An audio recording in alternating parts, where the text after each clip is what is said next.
Bonne année les amis, si vous me permettez cette locution quelque peu hivernale. Décidément, l'avenir ce n'est plus comme avant. De mon temps, on avait droit chaque année aux élucubrations d'Élisabeth Tessier qui faisait de vraies prédictions, elle, puisque même François Mitterrand y avait recours. Et on connaissait tous quelqu'un qui consultait régulièrement une voyante, qui dans sa boule de cristal voyait des choses incroyables à la clarté desquelles on disait « mais comment peut-elle savoir ça ?» De plus, Facebook n'existait pas et on ne pouvait donc l'accuser d'être allé chercher des informations sur le fameux réseau social. Mais de nos jours, que Jupiter emboîte Uranus, cette saleté d'esprit critique est arrivée qui a tout chamboulé au point qu'on ne puisse plus croire en rond qu'il existe des médiums et autres lecteurs dans du marc de café qui soient sincères, efficaces et dans le vrai, surtout quand il s'agit de dire que les scorpions ascendant scorpion sont les chefs-d'œuvre de la création. C'est triste. Parallèlement, toute fin d'année lambda, comme celle que nous venons de vivre il n'y a pas longtemps, aux alentours de la deuxième partie de la deuxième partie de la deuxième partie du mois de décembre 2022, est propice aux questions existentielles. Parmi les dernières qui m'ont occupé au réveillon, le revers de la main sur le front, et pendant que les autres s'empiffraient de cochonailles au foie gras et à la crème fraîche, vin blanc et cerises confites, il y a les sempiternelles interrogations que nous nous faisons tous, vous et moi, enfin surtout moi. Sommes-nous seuls dans l'univers? Et sinon, est-ce que les sites de rencontres sur les autres planètes contiennent un peu moins de cons de tous les sexes? À quoi sert ici-bas? Vais-je trouver l'amour, et si possible avec autre chose qu'un labrador, quand bien même il est femelle? Vais-je enfin atteindre les 100 000 abonnés sur cette chaîne, gagner assez d'argent pour racheter YouTube, et ainsi devenir le maître du monde, et du coup je virerai tous ceux qui me déplaisent sur la plateforme, c'est-à-dire ceux qui ne pensent pas comme moi, parce que c'est quand même nettement plus facile quand tout le monde pense comme moi. Vais-je gagner au loto, et si possible des sommes folles, histoire que je puisse arrêter de vous supplier d'aller me verser quelque chose sur Tipeee ou sur Utip? Dès lors, vais-je devoir me trouver un travail normal et abandonner mes rêves de reconnaissance littéraire? Le professeur Raoult va-t-il sortir un nouveau titre? Chloroquine, c'est ma combine. Le prix des énergies va-t-il enfin baisser, histoire qu'on puisse de nouveau déclarer sa flamme et brûler de désir? Va-t-on enfin voir l'engin de 12 parsecs depuis le temps qu'il nous le promet? Je suis sûr que je le bats au concours du plus long, au propre comme au figuré. Enfin voilà, des questions existentielles quoi. Hélas, on devine qu'on aura la réponse à ces questions qu'au moment où l'échéance surviendra, ou juste avant, genre... Alors, le veau. Oh, je sens que je vais me régaler, moi. Là, alors le veau. Arrête, tu vas me faire mourir.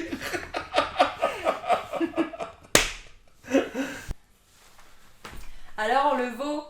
Toi, je vais brûler ta famille.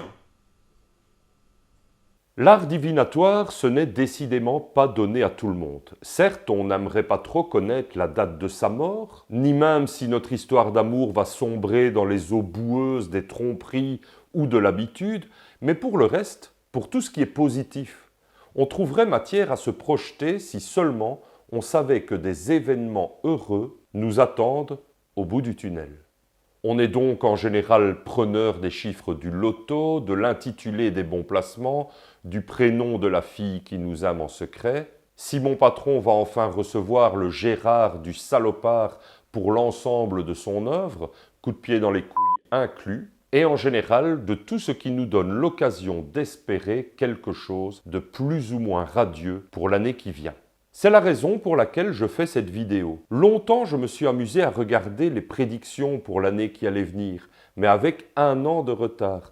En gros, et histoire d'être plus clair, je m'amusais par exemple à regarder les prédictions de l'année 2015, mais en début 2016. Je faisais ça comme ça, gratuitement, sans chaîne YouTube, juste pour m'amuser, pendant que le reste de la famille vomissait ses cochonailles aux cochonneries. Mais maintenant que je suis un professionnel du propos truculent sur la plateforme bien connue, je viens donc d'acheter le livre de Claude Alexis intitulé « Que se passera-t-il en 2022 ?»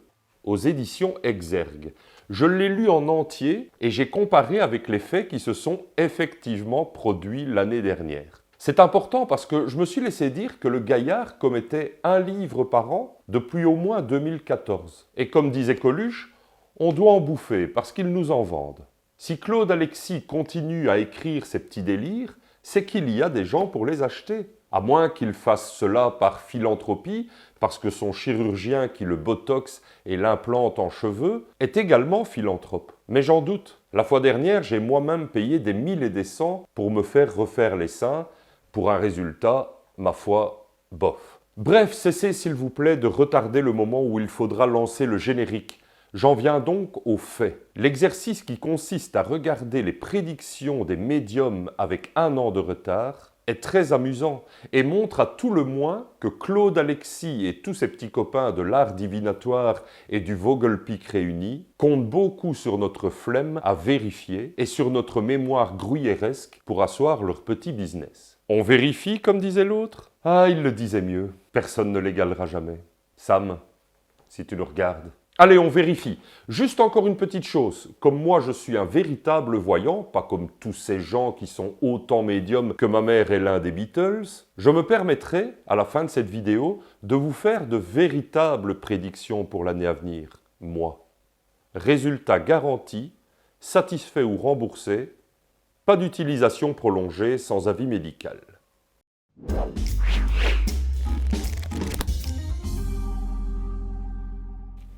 Claude Alexis est réputé pour être le voyant préféré des Français. C'est même indiqué sur la couverture de son livre, et dès lors, on ne peut que le croire. Et puis, quand bien même il ne le serait pas aujourd'hui, il le sera sans doute demain. Qui sommes-nous pour juger? Dieu et lui seul le savent. Dans l'ensemble, et en ce qui concerne la divination, je ne peux d'ailleurs que vous inviter à croire sur parole tout ce qu'on vous donne à manger dans les livres, sur les télévisions des salles communes des EHPAD et dans les salons de la voyance. C'est beaucoup plus reposant et surtout, ça permet aux gens intègres qui vous vendent de l'espoir et de la peur de donner un sens à leur vie, à défaut de développer votre sens critique.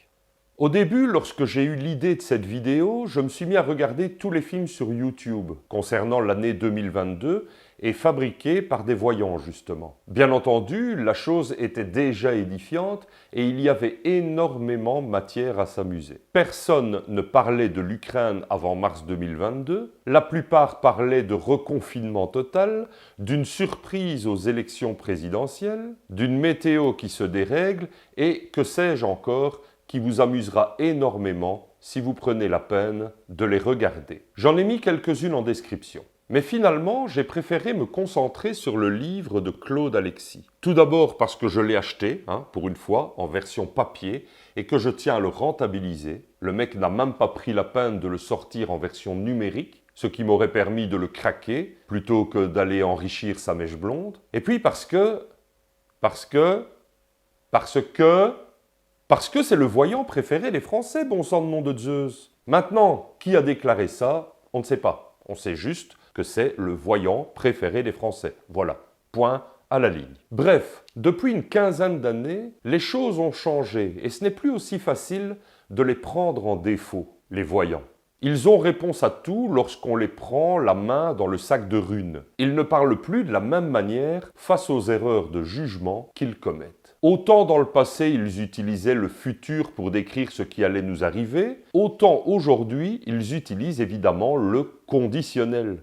C'est la première de leurs méthodes pour se donner une chance de nous dire un an plus tard qu'ils avaient utilisé ce mode de conjugaison parce qu'ils n'étaient en effet pas certains que Sylvie Vartan allait se remarier aux États-Unis. Comme dédouanement, on ne fait pas mieux.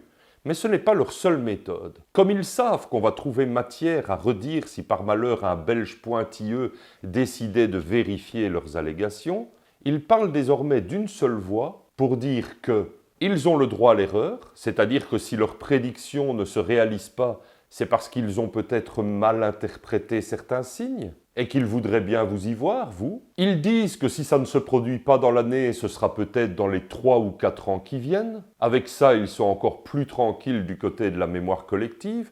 Et puis, surtout, s'il s'agit d'annoncer un décès, il finira bien par survenir. Comme dans l'intro du livre qui nous occupe aujourd'hui, ils annoncent que les voyances ont été faites il y a longtemps, ce qui nous permet de crier au génie en cas de visée juste. Ainsi, bizarrement, en toute fin de chapitre sur le show business, Claude Alexis nous annonce « Je vois toujours la France décréter un deuil national à la suite du décès d'un grand acteur. » Sans citer son nom, il ajoute quelque chose qui ne laisse cependant aucune place au doute. Il dit « Ayant su apporter de la joie, du dynamisme et une grande vitalité au cinéma français par ses exploits et sa fougue. Il restera cher dans le cœur de son public. » Vous l'avez comme moi, il s'agit de Jean-Paul Belmondo. Or, Jean-Paul Belmondo est mort en septembre 2021. Et on se demande si ce n'est pas pour cette raison que Claude Alexis nous a annoncé dans l'introduction qu'il tenait à préciser que ses prédictions avaient été réalisées durant les mois d'avril et de mai 2021. En tout cas, c'est la seule prédiction vraie du bouquin, et c'est un peu téléphoné. Et puis surtout, ils partent du principe qu'on est maître de notre destin, ce qui est complètement paradoxal avec la pseudo-science qu'ils essayent de nous faire bouffer. Tout est écrit dans les étoiles, ou dans le marc de café, ou dans les entrailles d'un moineau, ou dans le lange d'un nouveau-né, ou dans je ne sais quoi, qui permet aux voyants de se trouver originaux. Tout est écrit, mais finalement rien n'est écrit. Et s'ils prévoient que la France va gagner la Coupe du Monde, ils pourront très bien dire plus tard que plusieurs joueurs avaient mis la tête de leur lit vers le nord, ce qui, comme chacun sait, empêche de tirer des pénaltys convenables le jour suivant. Avec toutes ces précautions oratoires, les voyants de tout poil sont certains de pouvoir compter sur la crédulité des masses balanoïdes qui ne manqueront pas d'acheter le tome suivant 12 mois plus tard. Il faut savoir aussi que Claude Alexis est allé sur plusieurs plateaux télé pour déblatérer ses bêtises incommensurables sans que jamais aucun présentateur ne lui pose la question qui, moi, me brûle les lèvres. Comment le message leur arrive-t-il dans la tête? Personne ne leur demande jamais d'où viennent ces informations. Ils doivent quand même le savoir si c'est Dieu, des anges, l'univers ou des conneries comme ça qui leur met un texto. Et si c'est le cas, où est stockée cette information? Je n'ai toujours pas compris si ça venait du futur, d'une autre dimension, et si oui, laquelle, etc. Doit-on en conclure que ce sont des conneries, justement? Oh là là, pas si vite. N'allons pas jeter le bébé avec l'eau du bain. Si ça se trouve, Claude Alexis et son orchestre ont prédit des choses vraies et vérifiables. Eh bien non. Enfin, je veux dire non, il n'a prédit aucune chose vraie. Et en tout cas, dans son bouquin. Je vous avais dit qu'on allait vérifier, allons-y. Tout d'abord, lorsque je dis que rien n'est vrai dans ses prédictions, rien n'est vrai dans ses prédictions. Commandez le livre si le cœur vous en dit, mais je puis vous assurer que rien n'est vrai dans ses prédictions faites en 2021 pour la France et le monde en 2022. Ou alors si, mais pour des faits complètement attendus parce qu'ils existent déjà depuis de nombreuses années. C'est le cas de l'emballement de la météo et de la poussée du féminisme par exemple. Mais pour le reste, rien, nada, des clous, broc de viol comme on dit par chez nous, que dalle, macache, bernique, walou, dénefle, nul, goutte, bibus, le néant. Un seul moment je me suis dit, ah là il a visé juste. À la page 34, dans le chapitre sur les monarchies, Claude Alexis nous dit ceci. « Moins joyeux, un deuil à la couronne d'Angleterre. » On se dit qu'enfin, 34 pages après le début de sa diatribe, on trouve matière à espérer que les anges ou je ne sais quoi, qui lui envoient des messages, ne se foutent pas totalement de sa tronche. Et qui l'a vu juste. On sait tous que la reine Élisabeth II est effectivement décédée au mois de septembre. Hélas, à la phrase d'après, il est indiqué « Et la reine Élisabeth II sera hospitalisée ». Ce n'est donc pas elle qui générera le deuil et Claude Alexis a encore raté une occasion de faire taire ses oracles. Il commence avec la politique, française évidemment. Il annonce qu'Emmanuel Macron sera sur tous les fronts en début 2022. Faux déjà, il s'est plutôt fait discret pour ne pas prendre le risque d'un faux pas. Et il n'a annoncé sa candidature que le 3 mars. Claude Alexis dit que Macron va évidemment se présenter pour un second mandat. Vrai, mais facile. Plus loin, il signifie qu'un candidat surprise pourrait annoncer sa candidature au cours de l'été 2021. On devine qu'il s'agit de Zemmour par la description du gogol. Mais comme pour Belmondo, je soupçonne Claude Alexis d'avoir prédit ça après l'annonce de la candidature d'Éric Zemmour. Le livre a été, disons-le tout net, imprimé en octobre 2021. De quoi avoir le temps d'insérer une foule d'informations plus vraies que nature, tout en donnant l'impression que ça a été écrit en mai de la même année. Tu parles que ça ne pouvait que tomber juste. Il ajoute, et c'est plus troublant, que Marion Maréchal va lui apporter son soutien à Zemmour. Il le dit en ces termes. Elle jouera un rôle en soutenant un candidat qui surprendra déjà par sa candidature, son éloquence, sa culture et sa grande intelligence. Déjà, ça donne un peu l'impression que Claude Alexis pourrait voter pour le Nabo. Et puis surtout, en cherchant un petit peu sur le web, on se rend compte que Marion Maréchal soutient et en tout cas partage ses idées depuis 2015. Ce n'est pas un coup de foudre, loin s'en faut. Il dit aussi qu'Anne Hidalgo va se retirer de la course à la présidence, et c'est faux, même si elle a surtout brillé par son rétamage de tronche sur le parquet, que Marine Le Pen fera des meetings d'une rare violence, alors que même ses détracteurs ont reconnu qu'elle était nettement plus sobre dans ses propos qu'un Zemmour, que les scores finaux de l'élection seront très serrés, alors qu'il y a eu une différence de 4,5 points entre Macron et Le Pen au premier tour et de 17 points au second, que les Gilets jaunes vont revenir sur le devant de la scène, alors que je ne suis même pas sûr d'avoir entendu la moindre manifestation de leur part durant l'année, que les banques seront touchées par un vaste mouvement social au point que Paris sera transformé en un brasier puisque le feu sera mis à des agences bancaires, que Gérard Darmanin ne restera pas à son poste de ministre de l'Intérieur, alors que si, justement, il est presque le seul, que Rachida Dati reviendra sur la scène politique avec d'autres fonctions que celle de maire du 7e arrondissement de Paris, que Ségolène Royal se présentera à une élection importante, que Marine Le Pen, encore elle, subira un deuil familial, que François Hollande sortira encore plus de son silence, ce qui ne veut absolument rien dire, et que François Baroin sera choisi par son parti pour la future élection présidentielle. Qui ça ? Il termine le chapitre en indiquant « Attention, prudence pour tout un tas de personnalités politiques qui ont toutes plus de 70 piges. Parmi eux, Lionel Jospin, Daniel Cohn-Bendit, Elisabeth Guigou, Bernadette Chirac, etc.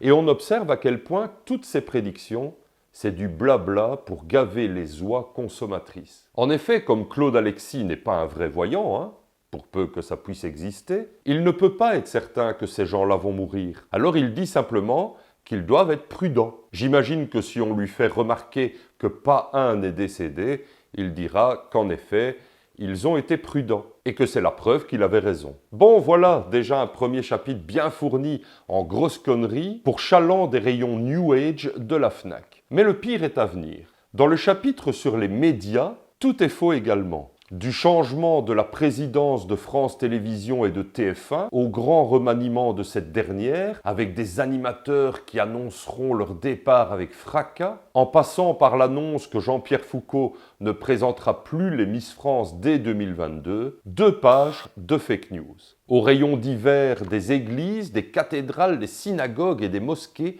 vont prendre feu dans toute la France. Notre-Dame de Paris va être refaite à l'identique, ce qui n'est pas difficile à prévoir, puisque le 10 juillet 2020, c'est ce que, en substance, Emmanuel Macron a dit dans sa déclaration. Il y aura également le feu dans une prison avec de nombreuses victimes, ce qui est faux aussi. Il y a eu 2 incendies de cellules en 2022, faisant 1 mort en tout. Il fait une erreur de grammaire en annonçant des attentats par voiture piégée exploseront dans des lieux publics, ce qui donc est faux sur le plan de la syntaxe, mais également sur le plan des prédictions. Et enfin, il prédit que les braquages de magasins seront de plus en plus nombreux, ce qui est faux également puisqu'en matière de criminalité, les braquages constituent les seuls phénomènes dont les chiffres baissent, et en tout cas en France. À l'étranger, c'est encore plus édifiant. Tout d'abord, mis à part dans une émission Cyril Hanounesque du mois de mars 2022, c'est-à-dire un peu tard. Pour la France, il y aura des répercussions, bien évidemment. On ne sera pas en guerre, il ne faut pas non plus exagérer. Aucune mention n'est jamais faite de la guerre en Ukraine dans les prédictions de Claude Alexis pour l'année qui vient de se terminer. Je pense, mais je me trompe peut-être, qu'il s'agit quand même d'un événement majeur, non ? Si, hein? Eh bien voilà. Il n'en parle nulle part. Poutine a dû mettre sa tête de lit vers le nord, je ne vois pas d'autre explication. Il n'y parle d'ailleurs même pas de Vladimir Poutine. Par contre, il annonce que plusieurs pays voudront sortir de l'Europe plus vite que prévu, que l'Angleterre va se diviser en 2 États, que l'armée française va intervenir au Liban pour régler des problèmes importants liés à la révolte du peuple, et même que la royauté marocaine sera endeuillée. Le plus beau, c'est cette phrase. Le Japon perd un empereur qui a régné 30 ans et qui a abdiqué pour son fils. C'est la plus belle phrase parce qu'elle ne peut concerner que Akihito. Je ne vois vraiment pas pourquoi il ne cite pas l'empereur en question, si ce n'est pour remplir du papier. Soit dit en passant, Akihito n'est toujours pas mort. À peine 2 pages pour la politique étrangère, c'est un peu n'importe quoi. Mais passons au chapitre sur l'environnement. Je ne vais pas être très long puisque tout ce qu'il y dit est connu depuis des années. On sait que la météo ne va pas bien, qu'il y a des incendies et des inondations en France chaque année, que la pollution continue d'alerter les États, etc. Mais il croit bon dire, sans doute pour ajouter sauveur de l'humanité à son CV déjà garni de la mention voyant préféré des Français, que des signaux d'alerte nous sont envoyés, que ce sont des messages concrets, afin que l'on change ce qui ne va pas sur Terre et dans notre ciel. Il ajoute même qu'en 2022, nous serons à l'aube d'un monde meilleur. C'est magnifique. C'est magnifique de flou et d'à peu près. Comme à la fin de l'année 2021, le Covid-19 était encore fort présent dans nos quotidiens, Claude Alexis consacre tout un chapitre, d'à peine une page, mais pour ce bouquin, c'est vraiment un exploit, sur la santé. Mais toujours sans succès du côté de l'authenticité de ses prédictions, désolé vraiment. Il annonce d'ailleurs, je continue de l'affirmer, le Covid-19, c'est loin d'être terminé.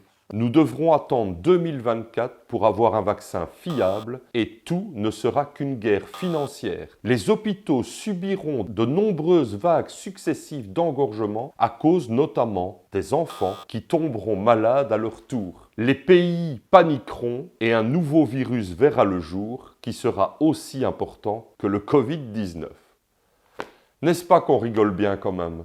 Puis, dans les quelques 10 lignes sur les drames dans le monde, Claude Alexis nous annonce des catastrophes en série, avec des crashs d'avions transportant même des personnalités politiques ou appartenant à une royauté. Cela aura évidemment un retentissement considérable.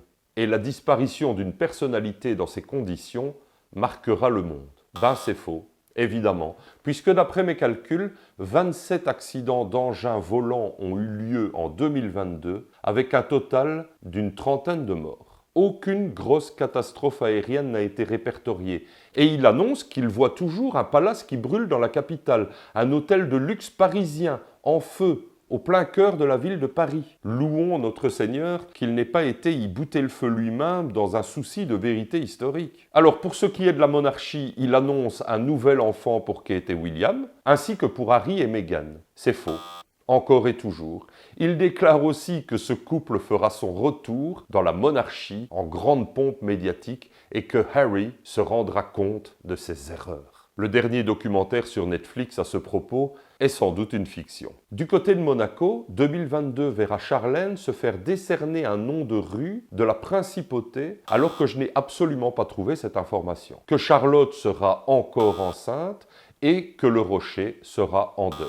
Décidément, je commence à croire que pour savoir ce qu'il va se passer en 2023, il faut prendre le dernier livre de Claude Alexis et croire à l'exact inverse de ce qu'il y est écrit. D'ailleurs, pour le show business, ce n'est pas beaucoup mieux. Claude Alexis annonce que Georges Clooney va se séparer d'Alma, alors qu'il lui a encore fait l'amour hier, ne me demandez pas comment je le sais, mais qu'en revanche, tout ira bien pour Marion Cotillard et Guillaume Canet, alors qu'ils n'ont pas fait l'amour depuis leur séparation en avril dernier, ne me demandez pas comment je le sais non plus. Il prétend, à tort évidemment, que Laetitia Hallyday va encore adopter un enfant, que Laura Smet va décrocher un rôle important qui la propulsera au sommet, que Céline Dion va produire une comédie musicale et qu'elle va voyager à travers la planète pour effectuer des concerts alors qu'on sait qu'elle est très malade et qu'elle est plutôt en train d'annuler ses prestations. Et comme d'habitude, il cite une série de personnalités plus ou moins octogénaires pour lesquelles l'année 2022 risque d'être difficile, pour ne pas dire mortel,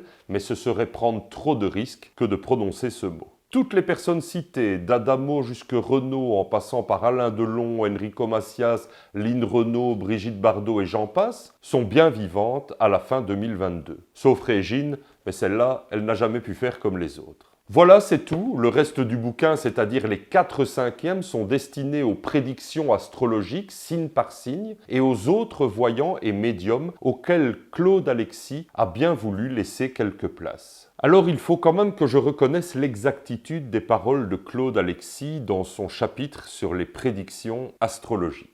Lorsqu'il dit que le Scorpion reste le signe le plus énigmatique du zodiaque, il est très crédible, le brave homme. Il ajoute même avec à propos que pour le séduire, le Scorpion, pas de fausses notes, qu'un Scorpion n'est jamais anodin, qu'il a l'œil partout et qu'il note avec précision tout ce qui n'est pas à son goût, qu'il vous faut savoir créer autour de lui l'ambiance, le mystère et de révéler tous vos talents, car c'est un grand idéaliste. Tout cela est rigoureusement exact, sans compter qu'il est modeste et plein de bon sens, le Scorpion.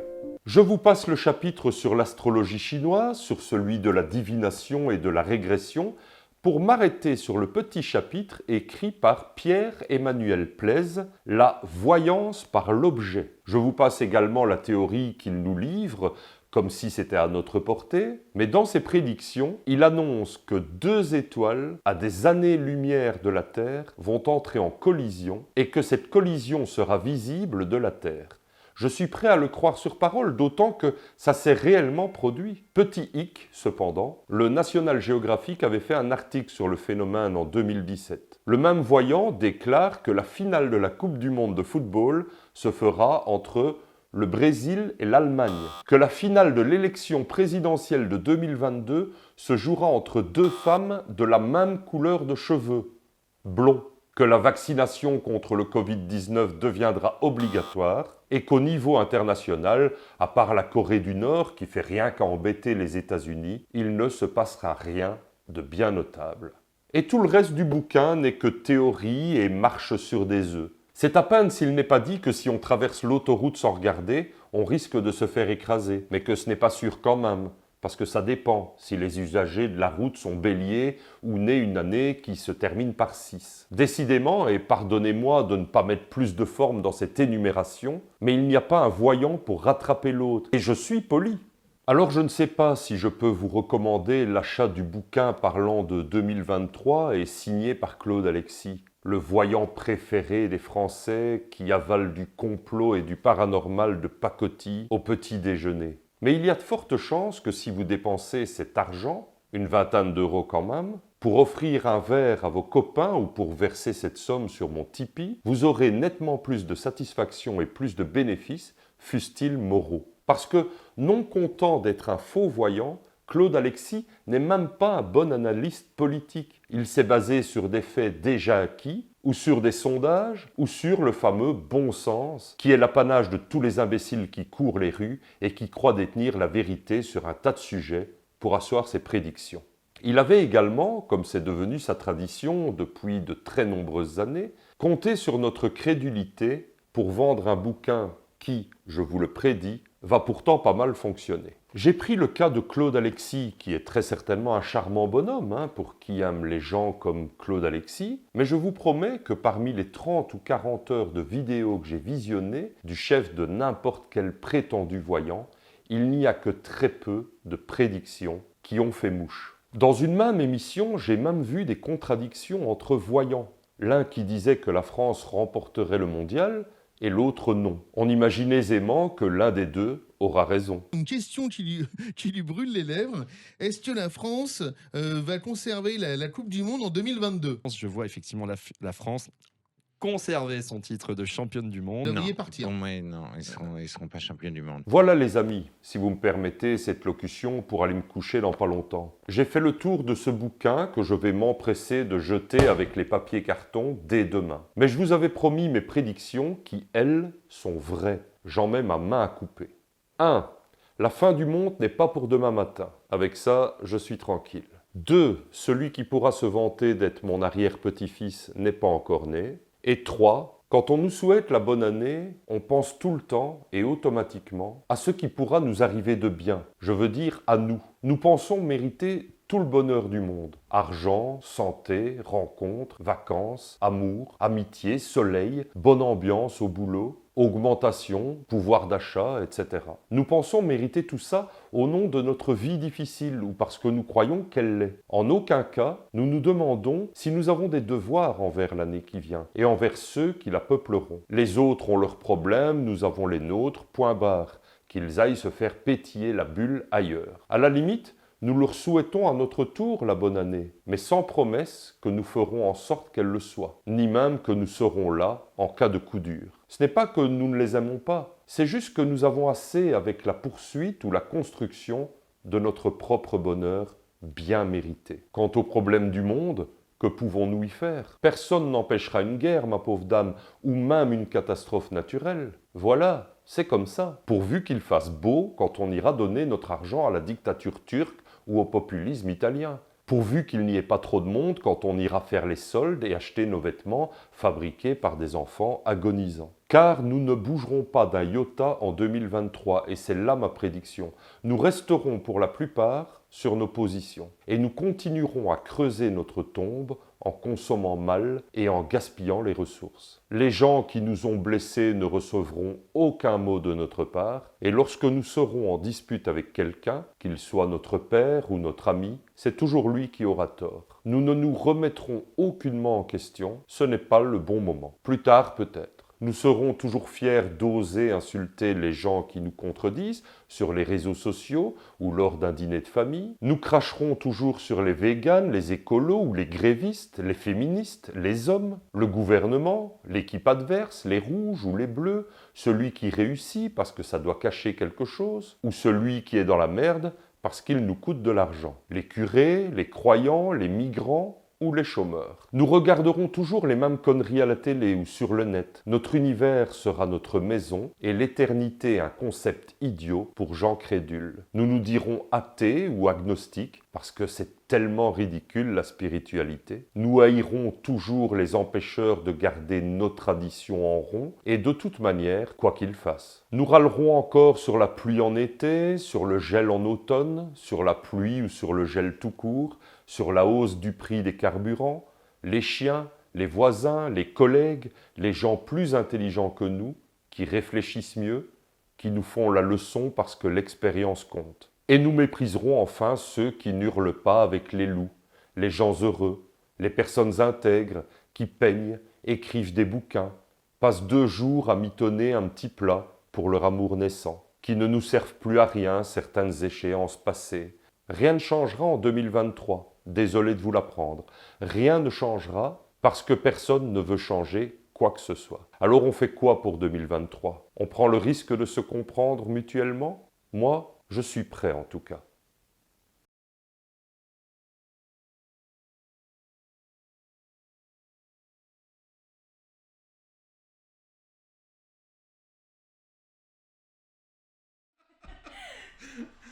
Allez, on le refait. J'ai voulu te taper et ça a tapé là.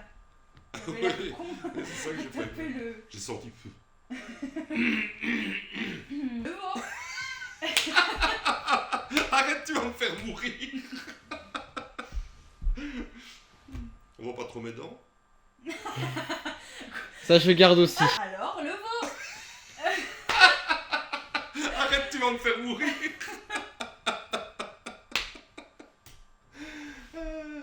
Elle est nulle ta blague, putain. Oh, j'en reviens. Alors, le veau. Toi, je vais t'en coller une. Alors, le veau. Toi, je vais te jeter d'un pont de l'autoroute en... Alors, le veau. Toi, je vais te jeter d'un pont sur l'autoroute en heure de pointe. Alors, le veau. Toi, je vais te faire bouffer de la moringa au Sénégal. C'était bien envoyé. Alors, le veau. Toi, je vais te faire... Non, merde, non. Attends. Alors, le veau. Toi, je vais te passer l'intégrale, monsieur Sam.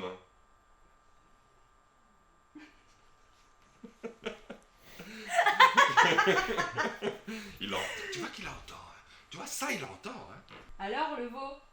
Toi, je vais te faire adopter par Fourniret. Il y a ta mèche qui fait quand tu clignes de l'œil.